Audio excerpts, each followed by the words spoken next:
Hey guys, welcome to the Calibrate Tools and DIY channel. Painting a ceiling isn't as hard as it may seem. Let's see how to do it. See you right after this.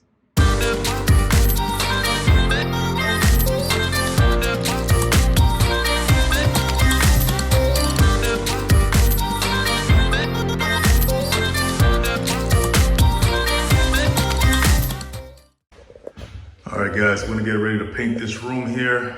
Okay, so you may be asking, why didn't you cut in first before painting or priming the walls?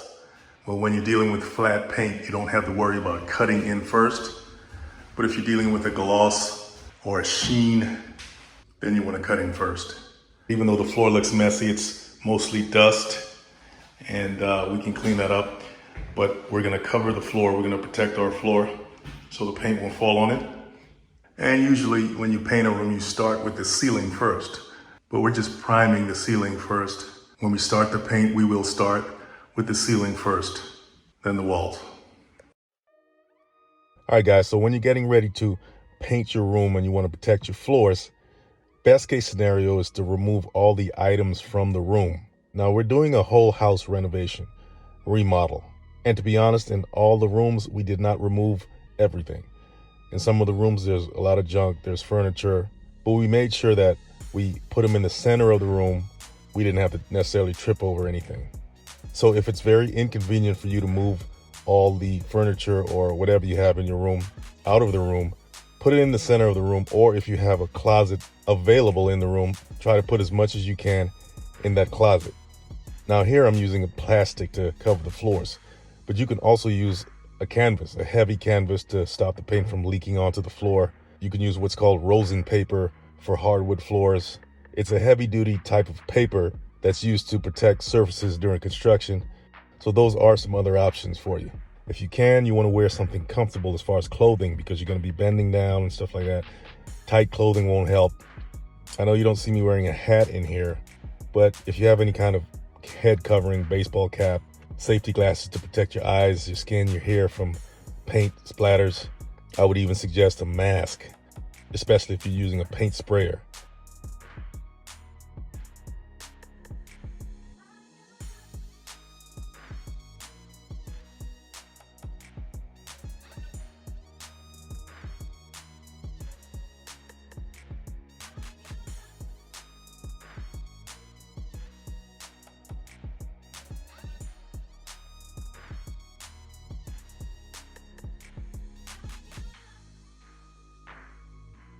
All right, so most ceilings have some kind of fixture on them, like a ceiling fan, light fixtures. I didn't show it here, but you want to make sure that you turn off the power at the circuit breaker before you remove any fixture like lights or a fan. You can detach the blades of the fan before you take it down if that makes it easier for you. I didn't do that here. I just loosened the mounting screws, which hold the body of the fan to the ceiling, making sure that I hold onto the fan as I take out that last screw. That way the fan won't drop on you and cause a big mess. Then after I disconnect the wires, I lower the fan very carefully to the ground. Now, if you're not that strong, some of these fan models can be very heavy, so you may want somebody standing by to take the fan from you as you lower it to remove the risk of any type of accident. Okay guys, when you're taking off a fan and you don't know the wiring, you may want to take a picture, a snapshot of how the wiring is, so when you install your new fan, you know what wire goes to what wire. And I know I just said you could take a picture of the wiring, which is probably the easiest way to remember how to rewire the fan or a new fan that you install. But if you don't have a phone or anything like that, you can take some labels and stick them on the wires, you know, red to red, black to black, blue to blue, white to white. And if you need to, you can use drywall mud, spackling, or a filler compound to fill any holes left in the ceiling that shouldn't be there.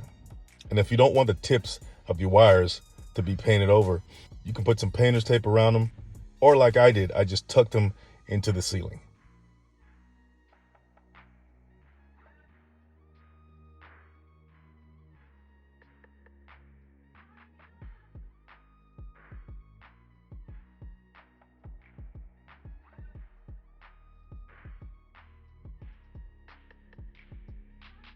So we're gonna take our spatula and scrape off some of these rough edges.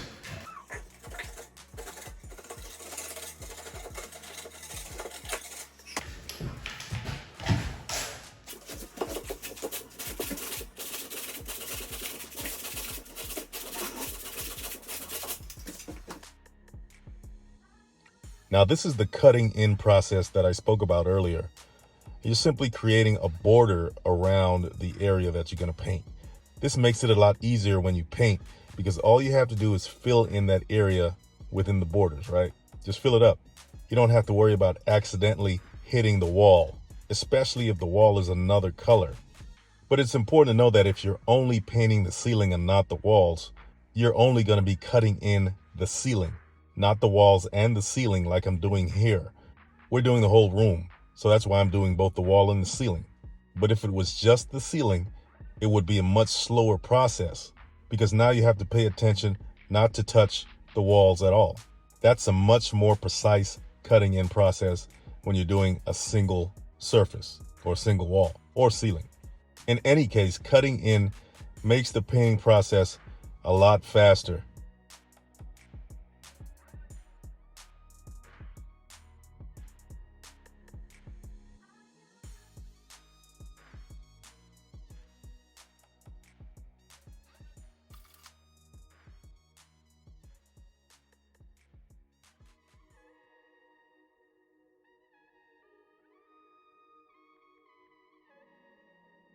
Oh yeah, and remember, when you're done with your cutting in brush, just wrap it in a plastic bag like you see I'm doing here, just so it won't dry out on you. It's not a good feeling when you spend all that money on a brush just to forget to wrap it up and you come back the next day and you can't use it. So as you can see, I cut in about 2 or 3 inches away from the corner. That should be enough for a roller to avoid hitting the wall if you're only painting the ceiling, or avoid touching the ceiling if you're only painting the wall. It should also be enough to avoid overspray if you're using a sprayer.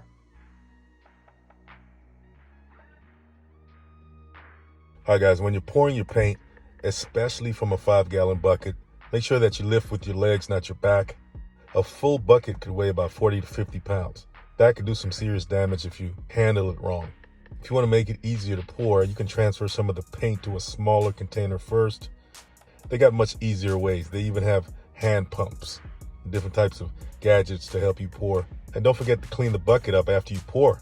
Just take a paintbrush, wipe around the edges of the bucket so you won't have those drips that harden on the side of the bucket.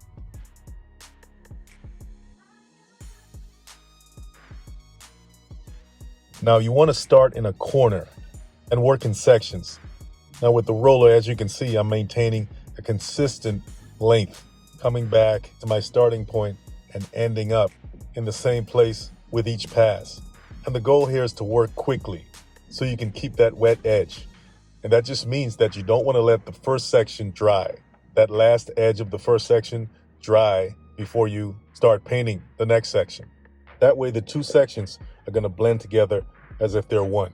If you don't keep a wet edge, in other words, if you don't apply the next section fast enough, that first section is going to dry and you'll see a separation there between the wet and the dry paint. So the goal here is to apply the paint consistently and quickly as you do your sections. And also don't overload the roller with paint. That can create an uneven texture as well.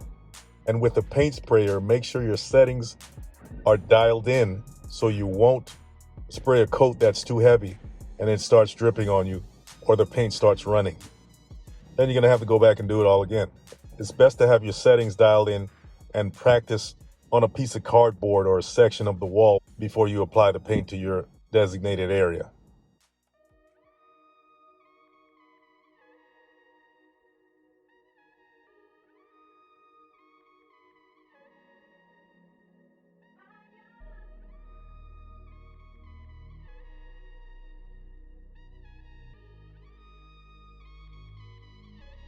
See how guys, when you press too hard, you're gonna get that line right there. So you gotta watch how much pressure you put on the roller when you're rolling so you won't have a lot of these.